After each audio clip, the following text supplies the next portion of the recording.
अब पेश है खबरों की तफसील। संबूरा एनकाउंटर के हवाले से आज अवंतीपुरा में सिक्योरिटी फोर्सेस की मुश्तरका प्रेस कॉन्फ्रेंस मुनाकिद की गई। डीजीपी दिलबाग सिंह ने कहा कि संबूरा एनकाउंटर में मिलिटेंटों की हलाकत फोर्सेस के लिए बड़ी कामयाबी है। उन्होंने कहा कि महलूक मिलिटेंट कई हलाकतों में मुलविस थे और ये नौजवानों को मिलिटेंट सफ़ों में शामिल कराने में अहम रोल अदा करते थे। इसी दौरान लश्कर से वाबस्ता एक मकामी मिलिटेंट फैसल अहमद डार को कोनीबल क्रॉसिंग के करीब से गिरफ्तार किया गया है।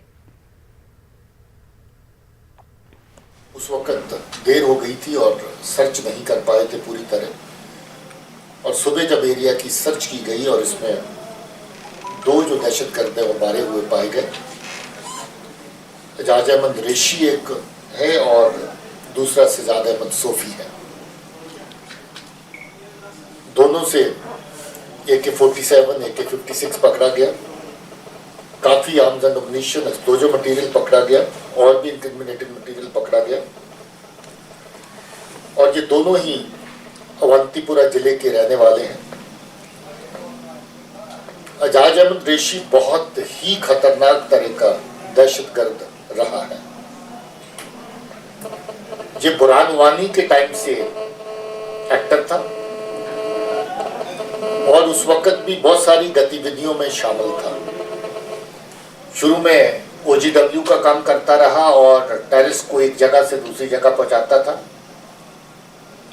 EDI में अगर आपको याद हो, फरवरी 16 में एक बहुत बड़ा अटैक हुआ था जिसमें आर्मी और CRP के 8 जवान शहीद हुए थे।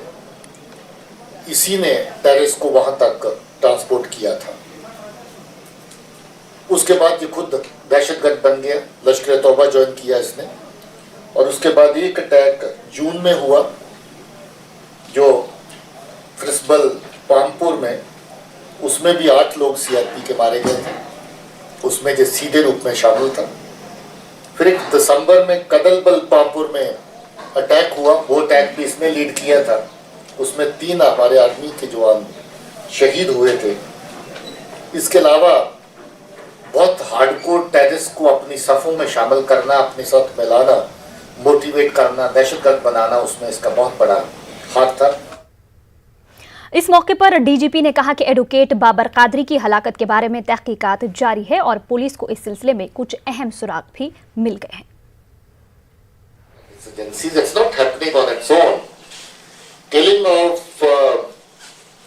Recent killing of Advocate Babar Qadri would have been ordered somewhere from, instructed somewhere from, instigated somewhere from Pakistan. Terror handlers who are operating from across the border. It's not a normal killing which has happened. We have seen the audio videos which were issued by Babar Qadri before he was unfortunately killed by the terrorists. As I said, we have identified the people. We would also try to get into the roots of as to how it was planned, where the conspiracy took place. But every time, you know, it ends up with somebody working from across, and this is being done to send a sense of scare among the people that they are not able to speak truth.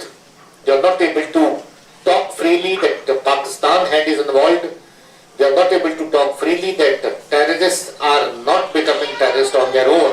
They are being made terrorists. That is what Advocate Babri said in his Facebook interaction. That is what he was trying to clarify. So there are people working this side of the line and that side of the line to see that situation remains. उधर कुपवाड़ा जिला के सरहदी इलाके मच्छिल में पाकिस्तान ने फायरबंदी मुआहदे की खिलाफ वर्जी करते हुए बिलाइश्ताल फायरिंग की। पाकिस्तानी फायरिंग की वजह से एक फौजी जवान जख्मी हो गया है। हिंदुस्तानी फौज ने पाकिस्तान की फायरिंग का मुंह तोड़ जवाब दिया। फायरिंग और गोलाबारी के नतीजे में लाइन ऑफ कंट्रोल के नजदीक रिहाइश पजीर लोगों में खौफ हरास का माहौल पैदा हो गया है। पाकिस्तान की जानिब से फायरबंदी मुआहदे की खिलाफ वर्जी का सिलसिला जारी है। इतवार की शाम सुंदरबनी के केरी सेक्टर के गांव बरडुआ में पाकिस्तान की जानिब से की गई फायरिंग से 6 मवेशी जख्मी और 3 मवेशी हलाक हो गए हैं। हालांकि इस फायरिंग में गांव के लोगों को कोई नुकसान नहीं पहुंचा है, लेकिन फायरिंग के नतीजे में बच्चे और खवातीन काफी खौफजदा हैं। ने बल्डो गांव को निशाना बनाकर अंधाधुंध रिहायशी इलाकों में फायरिंग की है, जिसके चलते भारी नुकसान जो है वो माल मवेशियों का हुआ है। और मैं सरकार से यही अनुरोध करना चाहता हूं कि पाकिस्तान को मुंह तोड़ जवाब दिया जाए ताकि पाकिस्तान ऐसी कायराना हरकत आगे से ना करे। इस सिविलियन को टारगेट कर जो उन्होंने किया उसके लिए हमारे गांव में भी एक डर का माहौल पैदा हो चुका है। तो अभी मैं सरकार से गुजारिश करूंगा कि इसका मुंह तोड़ जवाब दिया जाए ताकि पाकिस्तान दोबारा ऐसी हरकत ना करे। इस बीच जम्मू कश्मीर में गुज़िश्ता कई दिनों से कोरोना वायरस से सेहतयाब हो रहे मरीजों की तादाद में लगातार इजाफा देखने को मिल रहा है। आज भी कोरोना वायरस के नए मामलों से ज्यादा अफराद सेहतयाब हुए हैं। आज यूटी में इस जानलेवा बीमारी से मजीद 1408 अफराद सेहतयाब हुए हैं। वहीं अगर नए मामलों की बात करें तो आज 824 नए मामले सामने आए हैं। इनमें से 540 अफराद जम्मू खिते से हैं जबकि 284 कश्मीर से हैं। इस वबा से मुतासिर होने वालों की मजमूई तादाद 73,014 हो गई है। वहीं अब तक 54,264 अफराद सेहतयाब हुए हैं। आज यूटी में कोरोना वायरस की वजह से मजीद 14 अफराद की मौत हुई है। इनमें से 3 कश्मीर से हैं जबकि 11 जम्मू से हैं।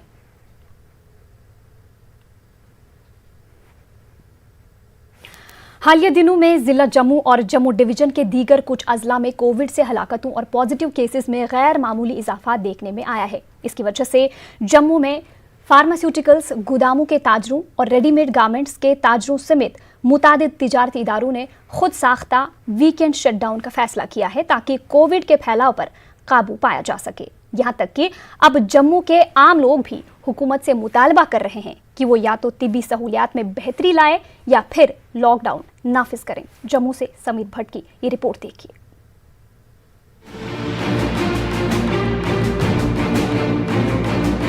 गुज़िश्ता एक माह से जम्मू में कोविड के बढ़ते मामलात की वजह से शहर में तशवीश का माहौल है। जम्मू में अमवात की शरह में भी तेजी से इजाफा होने के सबब लोगों के जहनों में खौफ और हरास फैल गया है। दूसरी तरफ जीएमसी और मुतल्लिका अस्पतालों में सेहत का इंफ्रास्ट्रक्चर नाकामी का सबूत है। यही वजह है कि जम्मू में वियर हाउस और कनक मंडी जैसे मुतादिद तिजारती इदारों ने वीकेंड लॉकडाउन पॉलिसी शुरू की है, जिसके तहत ये 2 मसरूफ तरीन होलसेल मार्केट 1 महीने के लिए शनिचर इतवार को बंद रहेंगी। ताजरों का कहना है कि कोविड के मामलात में इंतहाई तेजी से इजाफे के नतीजे में ये फैसला कारोबारी बिरादरी और सारिफीन दोनों की हिफाजत को यकीनी बनाने के लिए किया गया है। इस हालात को देखते हुए लॉकडाउन की बड़ी आवश्यकता है। ट्रेडर फेडरेशन ने तो वैसे भी सैटरडे को बंद की कॉल की है और हमने सैटरडे को बंद किया हुआ है और 1 महीने के लिए लगातार हम जो है हर सैटरडे को इसका लॉकडाउन करेंगे ताकि हम अपने कर्मचारियों को, अपने पल्लेदारों को और यहाँ पे जितने हमारे एम्प्लॉई हैं उनकी हिफाजत कर सकें। आज 70 दिन पहले जब मार्च से लॉकडाउन हुआ उस वक्त हमारे जम्मू में केसेस नहीं थे, फिर उसके बाद 5 बजे तक खुला, फिर केसेस कम थे। अब ये सब कुछ ही जब इन्होंने खोल दिया उससे हमारे केसेस बढ़ गए हैं और इन्होंने टेस्ट भी बहुत किए हैं। लोगों में एक डर है कि अगर हम बीमार हो जाए तो हमारे ट्रीटमेंट के लिए कहाँ जाएंगे, मगर हॉस्पिटल के पास इतने इंतजाम नहीं है। आगे फेस्टिवल सीजन है, हम कहते थे कि इनको 1 हफ्ते का ये लॉकडाउन लगाते जिससे थोड़ी चेन टूटती। ताजिरों का कहना है कि कोरोना के केसेस में इजाफे के बारे में इंतजामिया के गैर अखलाकी रवैये ने इन्हें अपनी ही मार्केट में लॉकडाउन मुसल्लत करने पर मजबूर किया है। दूसरी तरफ जम्मू के आम लोग भी जीएमसी अस्पताल में तकरीबन 0 तिब्बी सहूलियात से बहुत परेशान हैं। वो हुकूमत से जम्मू के अस्पतालों में मेडिकल इमरजेंसी का ऐलान करने के अलावा वायरस की जंजीर को तोड़ने के लिए कम से कम 20 दिन के लॉकडाउन का मुतालबा कर रहे हैं।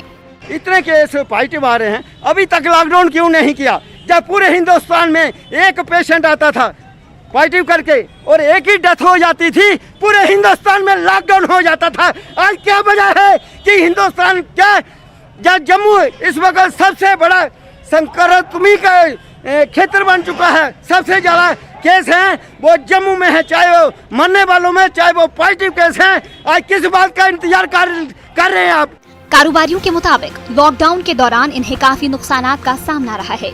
साथ ही उन्होंने कहा कि वीकेंड लॉकडाउन की वजह से अगर मजीद खसारा बर्दाश्त करना पड़े तब भी वो इसके लिए तैयार हैं। न्यूज़ 18 उर्दू के लिए जम्मू से समीर भट्ट की रिपोर्ट। बजरंग दल के कारकुनों ने आज जम्मू के जीएमसी अस्पताल के सामने जबरदस्त एहतजाजी मुजाहरा किया। उन्होंने जीएमसी और दीगर मुतल्लिका अस्पतालों में कोविड मरीजों के लिए ऑक्सीजन और दीगर मुतल्लिका सहूलियात की शदीद किल्लत का इल्जाम लगाया।